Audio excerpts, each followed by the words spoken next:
Mateus, capítulo 14. A morte de João Batista. Por aquele tempo, ouviu o tetrarca Herodes a fama de Jesus e disse aos que o serviam: Este é João Batista. Ele ressuscitou dos mortos e por isso nele operam forças miraculosas. Porque Herodes, havendo prendido e atado a João, o metera no cárcere, por causa de Herodias, mulher de Filipe, seu irmão. Pois João lhe dizia: Não te é lícito possuí-la. E querendo matá-lo, temia o povo, porque o tinham como profeta. Ora, tendo chegado o dia natalício de Herodes, dançou a filha de Herodias diante de todos, e agradou a Herodes, pelo que prometeu com juramento dar-lhe o que pedisse. Então ela, instigada por sua mãe, disse: Dá-me aqui num prato a cabeça de João Batista. Entristeceu-se o rei, mas por causa do juramento e dos que estavam com ele à mesa, determinou que lhe a dessem, e deu ordens, e decapitou a João no cárcere. Foi trazida a cabeça num prato e dada à jovem, que a levou à sua mãe. Então vieram os seus discípulos, levaram o corpo e o sepultaram. Depois foram e o anunciaram a Jesus. A primeira multiplicação de pães e peixes. Jesus, ouvindo isto, retirou-se dali num barco para um lugar deserto à parte. Sabendo-o, as multidões vieram das cidades, seguindo-o por terra. Desembarcando, viu Jesus uma grande multidão.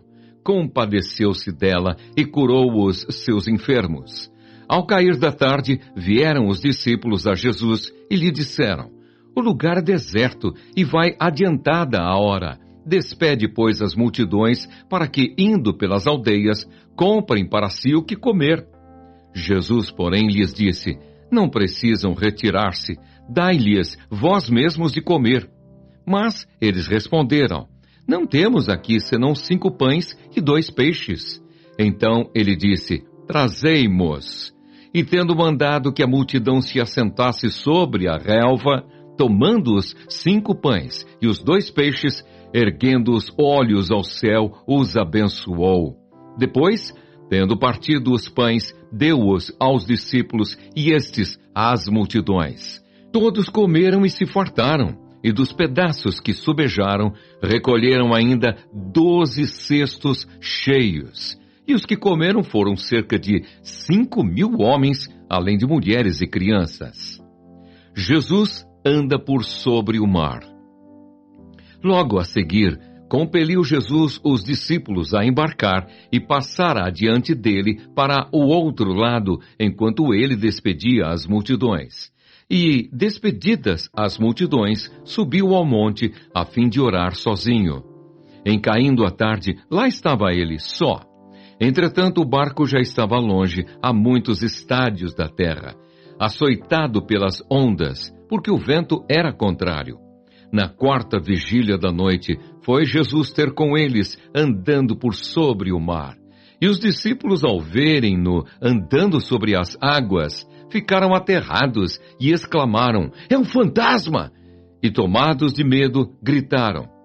Mas Jesus imediatamente lhes disse: Tende bom ânimo, sou eu, não temais. Respondendo-lhe Pedro, disse: Se és tu, Senhor, manda-me ir ter contigo por sobre as águas. E ele disse: Vem. E Pedro, descendo do barco, andou por sobre as águas e foi ter com Jesus. Reparando, porém, na força do vento, teve medo e, começando a submergir, gritou: Salva-me, Senhor! E prontamente Jesus, estendendo a mão, tomou-o e lhe disse: Homem de pequena fé, por que duvidaste? Subindo ambos para o barco, cessou o vento, e os que estavam no barco o adoraram, dizendo: Verdadeiramente és filho de Deus.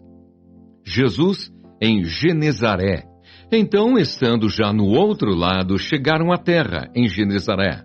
Reconhecendo-o os homens daquela terra, mandaram avisar a toda a circunvizinhança e trouxeram-lhe todos os enfermos. E lhe rogavam que ao menos pudessem tocar na orla da sua veste. e todos os que tocaram ficaram sãos.